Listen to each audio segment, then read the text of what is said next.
কই গো গিন্নি, ঘর থেকে আমার জালটা নিয়ে এসো তো। হ্যাঁ গো, এত বৃষ্টি নেমেছে, এর মধ্যে তুমি তুমি জাল নিয়ে নদীতে মাছ ধরতে যেতে পারবে? ও নিয়ে তুমি কোনো চিন্তা করো না গো। আমার অভ্যেস আছে, এই বৃষ্টির মধ্যে মাছ ধরে আমি একেবারে বাজারে বিক্রি করে তারপর বাড়ি ফিরবো। হ্যাঁ গো, এই বৃষ্টির সময় কেউ বাজারে আসবে? বলো কি গো, এই ইলিশ মাছের টানে কত মানুষ যে বাজারে আসে তা তুমি কল্পনাই করতে পারবে না। ঠিক আছে গো, মানুষকে ভালো মাছ খাওয়াতে পারলেই তার থেকে আনন্দ আর কিছু নেই। ঠিক বলেছো গিন্নি। আচ্ছা তুমি থাকো, আমি বরং নদীতে গেলাম। আচ্ছা এসো।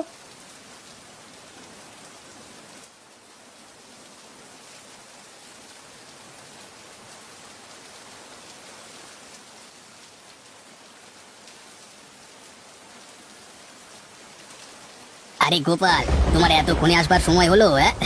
আরে এদিকে যে আমার মাছ ধরা শেষ হতে চললো। হ্যাঁ, তোমার মতো কি আমি পারি কানাইদা? আমি ছোটখাটো মানুষ, আমি ওই 10-12টা মাছ ধরে বিক্রি করতে পারলেই অনেক। সেই আর কি, এই সকাল সকাল এলে তো তুমি মাছ পাবে, তাই না? আমি সেই সকাল থেকে এসে বৃষ্টির মধ্যে ভিজে ভিজে এত মাছ ধরেছি, এখন আমি এগুলো বাজারে বিক্রি করে ভালো লাভ কামিয়ে নেব। ঠিক আছে কানাইদা, তুমি চলো। আমি কয়েকটা মাছ ধরে নিই, বেশি বৃষ্টিতে ভিজলে আবার শরীর খারাপ করে যাবে। তুমি তো জানো কানাইদা, আমার শরীর তোমার মতো অত শক্তপোক্ত না। ঠিক আছে ঠিক আছে গোপাল, তাহলে আমি এগুলাম, তুমি বরং মাছ ধরে নিয়ে এসো, কেমন? হ্যাঁ ঠিক আছে।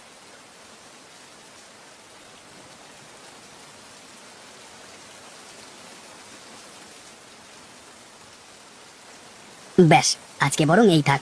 বেশি লোভ করলে নদীমাতা খুব দুঃখ পাবেন।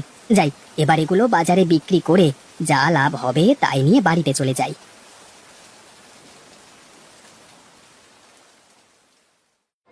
নিয়ে যান নিয়ে যান, সদ্য ধরে আনা টাটকা মাছগুলো নিয়ে যান। কম দামে ভালো জিনিস খেতে হলে আমার কাছ থেকে নিয়ে যান। আসুন আসুন, দেরি করবেন না। আরে গোপাল ভাই, তুমি এই মাত্র এখানে এসে বসলে, আমার যেদিকে সব বিক্রি হয়ে যেতে বসলো গো। আরে কানাইদা, তোমার মতো কি এত অভিজ্ঞতা আমার আছে? আমি ছোটখাটো মানুষ, তোমার মতো ব্যবসা কি আমি শিখেছি?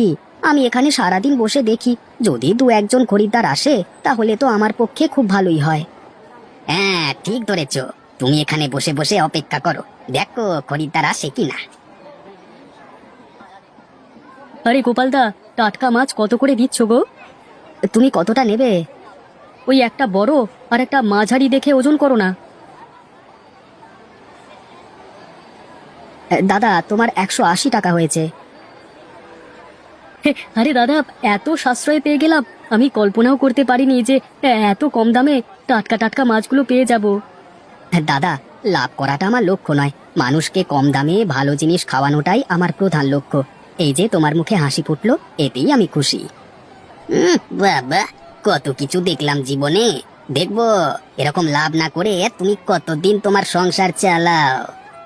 তা মাছ কত করে দিচ্ছ? মাছে প্রতি কেজি 250 টাকা করে। বলো কি গো, এত দাম মাছের? এর থেকে তো মাংস কিনে খাওয়া ভালো। হ্যাঁ, এই বৃষ্টির পানিতে ভিজে ভিজে আমাদের যে মাছ ধরে আনতে হচ্ছে সেই গভীর নদী থেকে, সেটা দেখুন, আমাদের কষ্টটা একটু বুঝুন, তাই জন্যই তো মাছের এত দাম। আচ্ছা তুমি দাঁড়াও, আমি অন্য বিক্রেতাকে একবার জিজ্ঞাসা করে দেখি। কি গো ভাই, তা তুমি মাছ কত করে বিক্রি করছো? আমার কাছে প্রতি কেজি 150 টাকা করে। বলো কি গো, 100 টাকা কম? তা মাছ ভালো হবে তো? মানে পচা টচা হবে না তো? না বাবু, এই বৃষ্টির দিনে আমি নিজে হাতে মাছ নদী থেকে ধরে এনেছি।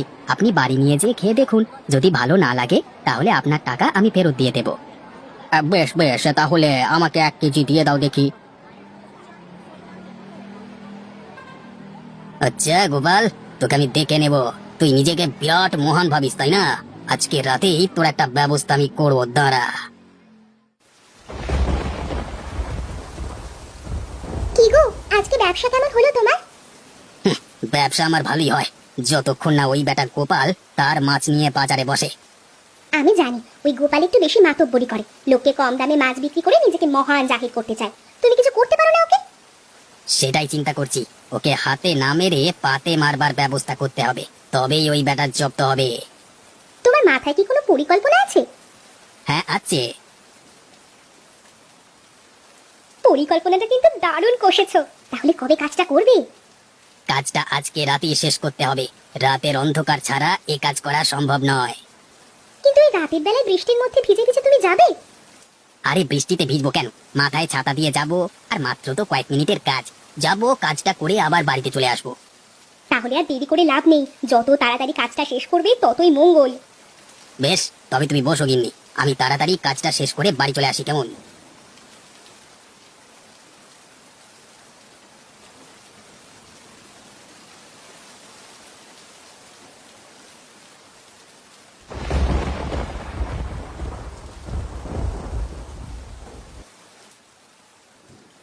হায় হায় হায়, এ আমার কি সর্বনাশ হলো! আমার ডিঙি নৌকাটা কোথায় গেল? এখন আমি কি করে মাছ ধরতে যাব?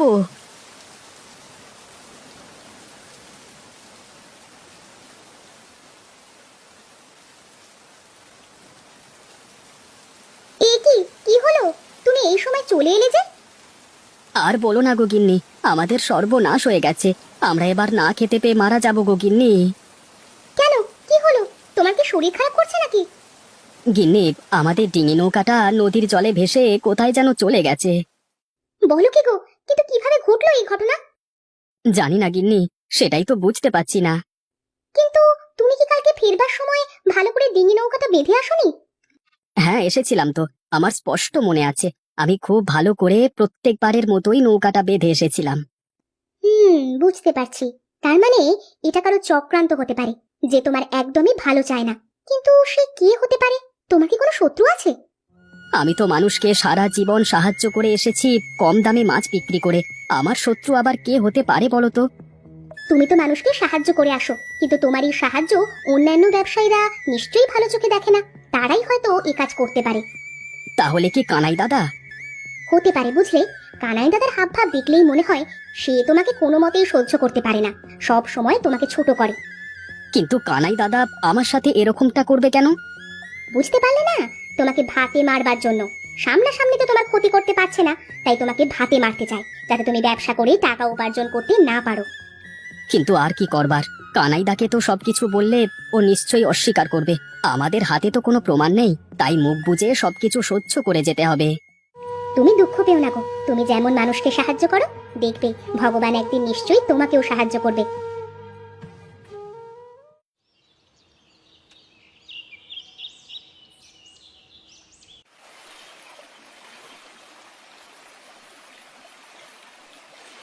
গোপাল ভাই, ঘরে আছো? ঘরে আছো গোপাল ভাই? আপনি কি গোপাল বাবু? হ্যাঁ, আমি গোপাল বাবু। বলবার দরকার নেই, আমি একজন সাধারণ মানুষ। আমি শহর থেকে এলাম। আমি একজন বড় মৎস্য ব্যবসায়ী। লোকমুখে আপনার কথাটা শুনলাম, আমার আপনার সঙ্গে কিছু কথা আছে। আপনি ঘরে উঠে আসুন না। না না, ঘরে যাওয়ার সময় নেই। লোকমুখে শুনলাম আপনি নাকি খুব সুন্দর মাছ ধরতে পারেন, তাই আপনার কাছে এলাম। আসলে আমার প্রতিদিন প্রায় 1 কুইন্টাল মতো মাছ লাগবে। সেটা কি আপনি ধরে দিতে পারবেন? আমি যথেষ্ট টাকা আপনাকে দেব। আসলে হয়েছে কি বাবু, আমার নৌকাটা কালকে রাতে নদীর স্রোতে ভেসে গেছে, তাই আমার কাছে কোনো ডিঙি নৌকা নেই এখন। ও নিয়ে আপনাকে চিন্তা করতে হবে না। আমার লোক প্রতিদিন আপনাকে নিয়ে যাবে, আবার প্রতিদিন কাজ শেষে আপনাকে বাড়ি দিয়ে যাবে। আপনি শুধু আমার লোকের সঙ্গে গিয়ে মাছগুলো ধরে দেবেন। কি পারবেন তো? তাহলে তো খুব ভালোই হয়। বেশ, আপনি তবে এই টাকা কটা ধরুন। এতে সর্বমোট 25,000 টাকা আছে। আপনি কাল থেকে আমাদের সাথে ব্যবসা শুরু করবেন। টাকা পয়সা নিয়ে আপনার কোনো চিন্তা নেই। ওগো, দেখলে তো, আমি বলেছিলাম না, তুমি যেমন মানুষের সাহায্য করো, তেমনি ভগবান তোমাকে সাহায্য নিশ্চয়ই করবেন। হ্যাঁ গিন্নি, তুমি ঠিকই বলেছো।